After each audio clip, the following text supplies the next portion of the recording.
ఇగో మీరు ఎవరైనా పట్టుకెళ్తారా? కాదు కాదు ఏబిఎన్ కానీ టీవీ5 కానీ ఈటీవీ కానీ వాళ్ళు ఎవరన్నా ఏట్లా వాళ్ళ పైకి పడిపోద్ది. ఏబిఎన్ కానీ టీవీ5 కానీ ఈటీవీ కానీ ఎవరన్నా తీసుకెళ్ళి ఇస్తానంటే వారి ద్వారా పంపిస్తా. మహా టీవీ పప్పుని ఈ ప్రాంత మట్టితో తయారు చేసినటువంటి ఈ మట్టి కుండలో మా ప్రాంత శాలివాహనుడు మా కుమ్మరి సోదరుడు తయారు చేసినటువంటి మట్టి కుండలో పెట్టి ఇక్కడ ఉన్నటువంటి వారు ఎవరన్నా సాహసం చేసి వారికి తీసుకెళ్ళి ఇవ్వగలిగితే మీరు ఇవ్వండి, లేకపోతే వారే పరిగెట్టుకొని వచ్చి దానికి ఆయనకి ఇష్టమైనటువంటి ఐటెం కాబట్టి నేనే వచ్చి తీసుకెళ్తానంటే తీసుకెళ్ళమనండి, ఎక్కడే ఉంచుతాను దీన్ని. కాకపోతే ఈ పప్పుతో పాటు ఇందులో కాస్త ఉప్పు కారం కూడా కలిపా. కేవలం ముద్దపప్పు అయితే సరిపోదు వారికి.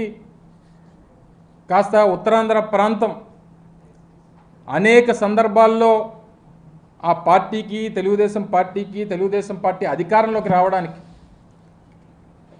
కారణమైనటువంటి ఉత్తరాంధ్ర ప్రాంతం గురించి ఏ రోజు కూడా ఆలోచన చేయనటువంటి తండ్రి కొడుకులు ఇప్పుడు వచ్చి ఈ ప్రాంతం మీద ప్రేమ ఉన్నట్టు, ఈ ప్రాంతం అంటే అభిమానం ఉన్నట్టు, ఈ ప్రాంతానికి ఏదో భవిష్యత్తును ఇచ్చేస్తామన్నట్టు చెప్పేటువంటి మాటలు సిగ్గు లజ్జ, ఏ రకమైనటువంటి విశ్వాసం ఈ ప్రాంతం మీద లేనటువంటి ఈ అబ్బా కొడుకులు ఇద్దరికీ ఈ ప్రాంతంలో ఉప్పు కారం కలిపినటువంటి దీంతో కలిపి పెడితే కాస్తంత సిగ్గు లజ్జ విశ్వాసం పెరుగుతాయనేటువంటి ఉద్దేశంతో దీన్ని తయారు చేయించారు. దీన్ని తీసుకొని వెళ్ళి వారు ఏం చేసుకుంటారో, ఎందుకంటే సహజంగా వారు వెనక్కి తిరిగి చూసుకుంటే వారి మచ్చ వారికి కనబడదు, ఎందుకంటే సైజు పెద్దది. అది మన కింద ఉన్నటువంటి మచ్చ మనం చూసుకోకుండా ఊరోళ్ళందరి గురించి మాట్లాడితే ఈ రకమైనటువంటి పరిస్థితులే ఉంటాయి. ముఖ్యంగా వారు మాట్లాడుతూ నా మీద చేసినటువంటి విమర్శలు, నాకేదో 100 కోట్ల రూపాయలు నేనేదో అవినీతి చేసినట్టు, 100 ఎకరాలు నేను దోచేసినట్టు తాను మాట్లాడాడు.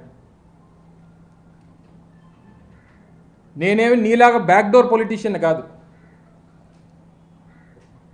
నేను నా తండ్రి మరణించిన తర్వాత 18 సంవత్సరాలు పోరాటం చేసి ఈ ప్రాంత ప్రజల సమస్యల మీద పోరాటం చేసి మీలాంటి ప్రభుత్వాల్ని ఎదిరించి ఈ ప్రాంత ప్రజల తాలూకా మన్ననలు సంపాదించి జగన్మోహన్ రెడ్డి గారి దయ వల్ల శాసనసభ్యుడిగా ఎన్నికై ఈరోజు మంత్రి స్థానంలో కూర్చున్నా.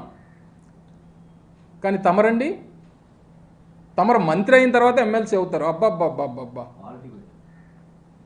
తమరు మంత్రి అయ్యి తర్వాత ఎమ్మెల్సీ అవుతారు, తర్వాత ఎమ్మెల్సీ అయ్యి ఎన్నికలకి వెళ్ళి ఎమ్మెల్యేగా ఓడిపోతారు. తమరు తాలూకా రాజకీయం అది. ఒక మాజీ ముఖ్యమంత్రి కొడుకు ఆయన పోటీ చేసేటువంటి సమయానికి ఆయన ముఖ్యమంత్రి కొడుకు శాసనసభ్యుడిగా ఓడిపోతాడు. 45 సంవత్సరాలుగా ఈ విశాఖపట్నం జిల్లాలో రాజకీయం చేస్తున్నటువంటి ఒక మాజీ మంత్రి కొడుకు ఈరోజు శాసనసభ్యుడిగా గెలిచి మంత్రి పదవిని అధిరోహించి జగన్మోహన్ రెడ్డి గారి ఆశీర్వాదంతో ఈరోజు రాష్ట్రంలో ప్రతిష్టాత్మకమైనటువంటి పరిశ్రమల శాఖకి మంత్రిగా ఉన్నాడు. అది నీకు నాకు తేడా. సిగ్గుందని అసలు నీకు మాట్లాడగలవు? ఒక మాజీ ముఖ్యమంత్రి కొడుకు అయి ఉండి ఎమ్మెల్యేగా ఓడిపోయి నువ్వు వచ్చి మా గురించి మాలాంటి వాళ్ళ గురించి మాట్లాడుతూ ఉంటే, నాకు తెలిసిన దగ్గర నుంచి నేను పుట్టి పెరిగినటువంటి నా మింది గ్రామంలోనే నేను ఉంటున్నా. మా తాత కట్టించినటువంటి ఇంట్లోనే నేను నివాసం ఉంటున్నా. మా తండ్రి అక్కడే ఉన్నారు, నేను అక్కడే ఉన్నాను, మా తాత అక్కడే ఉన్నారు. మా 4 ఫాదర్స్ దగ్గర నుంచి ఆ గ్రామమే నాకు తెలిసి నేను పుట్టినటువంటి గ్రామం.